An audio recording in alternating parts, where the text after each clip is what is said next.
So this is section 2.3, day 1, and we're talking about something called the average rate of change. And the average rate of change is simply a measure of a slope of a line. F of b minus f of a are both y values. This is the function evaluated at the number represented by b minus the function evaluated at the number represented by a over b minus a.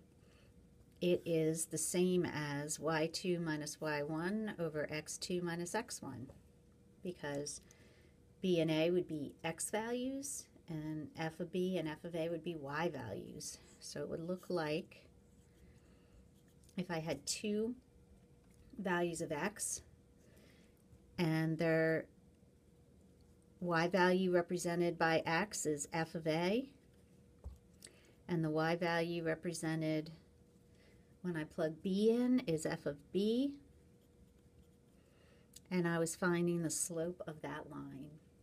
Subtracting my y values, that's the rise. Subtracting my x values, that's the run. This represents the slope of that line. Delta y is the rise. It's the change in the y values. Delta x is the run. It's the change in the x values. So in this case, delta x is b minus a, this distance here. And delta y is f of b minus f of a, this distance here. So we are simply calculating a slope of a line when we figure out average rate of change. It's as if you drove from here to Pittsburgh and you put the change in your distance over the change in your time, and you calculated your average speed. So in example number 1, if we're given a table of values for the concentration of a drug in a patient's bloodstream, and it's every 10 minutes they measured it for 2 hours, then we want the average rate of change over each interval. The brackets tell us that these are both t values. We're not matching a t value with a c value. That would be soft brackets. They want the average rate of change over this interval from 0 to 10. So I'm going to calculate it by putting 10 minus 0 in the bottom, because those are my b and my a. A is 0 and b is 10. But then I need to grab their function values from the table. So when I plug 10 into the function, I get 2 out. So this is the function value that matches with 10. And when I plug 0 in, I get 0 out. So that's the value that matches with the c value that matches with the t value of 0. So I'm taking t value minus t value in the bottom, c value minus c value in the top. And I end up with a rate of change of 1/5. So from between 0 and 10 minutes, the concentration went up from 0 to 2, and that's a rate of 1/5. If I go between 40 and 60, then my denominator will be 60 minus 40, and my numerator will be 89 minus 55. So we are now going to be calculating the average rate of change between 40 and 60 seconds. 89 minus 55 divided by 20, getting 1.7. And then finally, 30 to 90, I'm going to have this 30 and this 90. Those are my t values, and then matching 113 with 37. So the average rate of change on that interval is 113 minus 37 divided by 60. And I get 1.26 repeating as an average rate of change. So simply a slope calculation. You may have to do the same kind of calculation without a table. You may have a formula, And what that would look like is, this is the formula for something being dropped from the height of 100 feet. And I get this parabola shape opening downward. So the idea is it looks something like this. At 0 seconds, it's up here at 100, and then it has this kind of a shape as it falls. And the average rate of change from 1 to 2 seconds would look like the function evaluated at 2 minus the function evaluated at 1 over 2 minus 1. So now I've got to plug the number 2 into this function. So negative 16 times 4 plus 100 minus negative 16 times 1 plus 100 all over 1. And then the hundreds are going to then subtract away. So I really have negative 16 times 4 minus negative 16. So you can let your calculator figure that out, negative 48. Or you could just use logic that you have 3 factors of 16 and you get negative 48. And in this case, we have units feet per second. That's how fast it's falling. If we do the same thing between 1.5 and 1, there's another way we can handle it is we could put our function into our y equals. Since we're going to have to do this over and over again, we could put the function in there, and then we could go to the table and we'll table set starting at 1.5 and go up by 1/2. And that way, when I go to the table, I can just grab the 2 values I want. 1.5 was 64, and 1 was, gotta go back up, 84. So I've got 64 minus 84 over 1/2, and then quit out of here. I get negative 40 feet per second. And then if I want to do it again, I already have the function in my table, so that's good. 1.1 minus 1. I can then change my table again and start it at 1.1 and go up by 0.1. Oops, sorry. There's my 1.1, and so I have the h value of 80.64 minus the h value of 84, which hasn't changed, over 0.1. I can quit out of here and subtract and divide and get negative 33.6 feet per second. So the tighter that my interval gets, my feet per second is going from negative 48 to negative 40 to negative 33.6 as my interval gets smaller and smaller. Average rate of change. So in other words, at 1 second, my height was 84. At 2 seconds, my height was 100 minus 16 times 4, 36. And I was calculating that slope. But then I pulled it in a little bit more, and I did it between 1 and 1.5. And then my height went from 84 to 64. And I was calculating that slope, and then I pulled it in a little closer and did it at 1.1 and calculated that slope. So each time I was pulling this second value closer and closer, which we've talked about before, and that's what happens when you do a limit.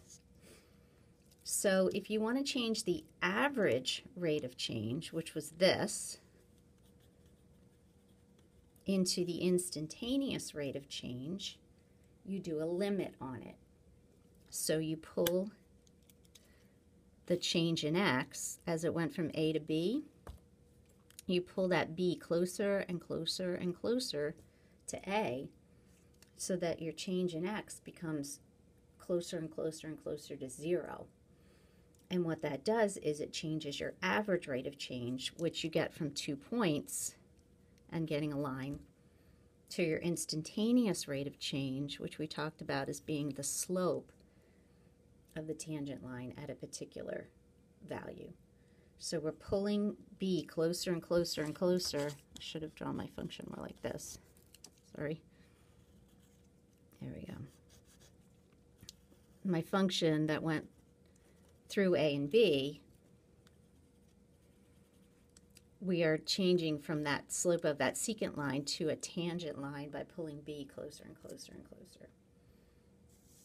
So if the problem says find the instantaneous velocity of the falling object, you'll see this word when. So instead of giving you 2 t values and you calculating a slope, they're going to give you 1 t value. And that means you need a derivative, because the slope of the tangent line comes from the derivative. So if we go back and grab our function that we were using, h equals negative 16t squared plus 100, so that function gave us the height at any t value that we wanted to plug in. Now, instead of using 2 t values and calculating the height at each one, we're going to take the derivative, which is the rule for the slope at any time, and we're going to plug in the time that we want at 1 second. So h prime of 1 tells me negative 32 feet per second. At 1 second, that is the instantaneous rate of change.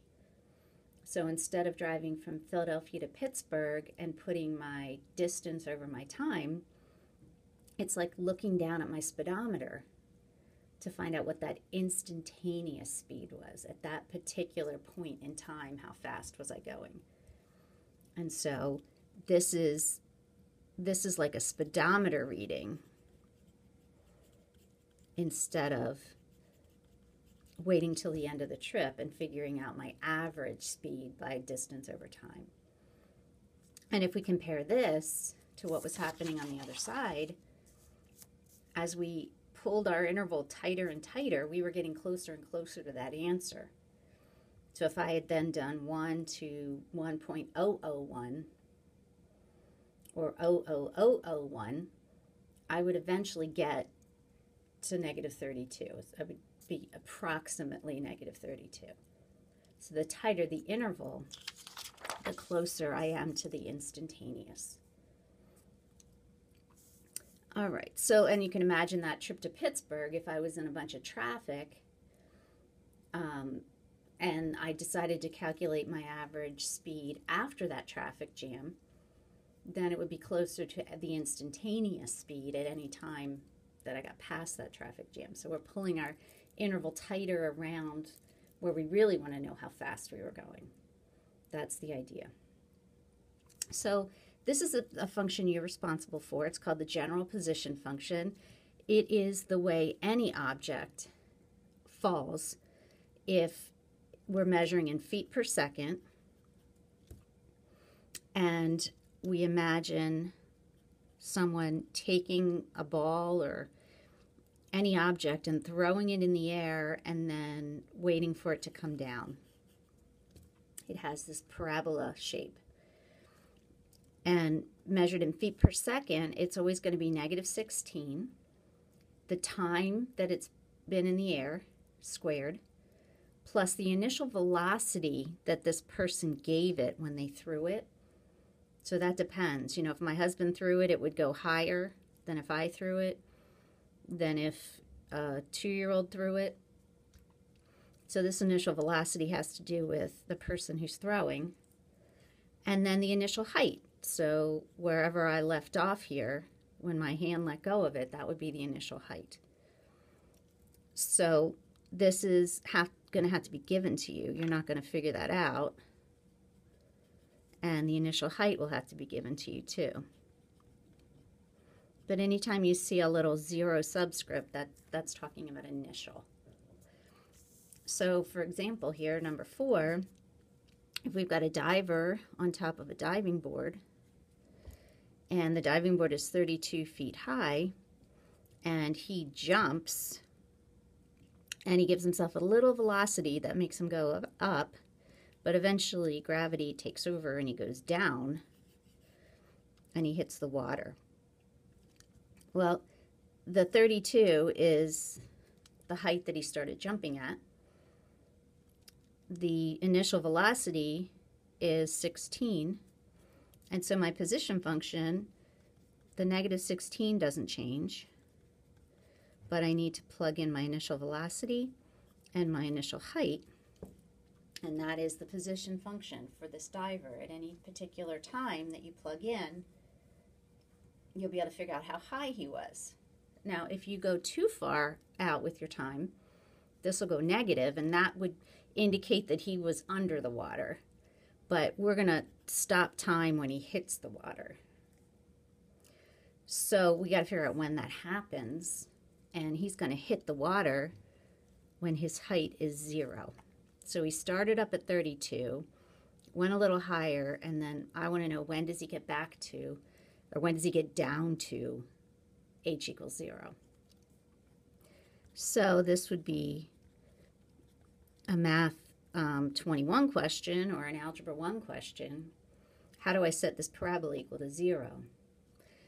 So you can do it on your graphing calculator, but if you notice that you can, factor out a negative 16, which would leave you with t squared minus t, t squared minus t minus 2. If you distributed negative 16 back in, you'd get back where you started. Then it's fairly easy to factor this and come up with your two answers at t equals 0 and at t equals negative 1. Now, t equals negative 1 doesn't make any sense. That means back in time. But if you imagine this parabola would have another part to it that went like this, that's measuring the root of this, which doesn't make any sense. It's outside of our domain. Our domain is starting at time 0 when he's right here. But time 2, he'll be down at h equals 0. So at 2 seconds, he will have hit the water. If you don't like factoring, the other way to do it is to plug it into your calculator. So negative 16x squared plus 16x plus 32.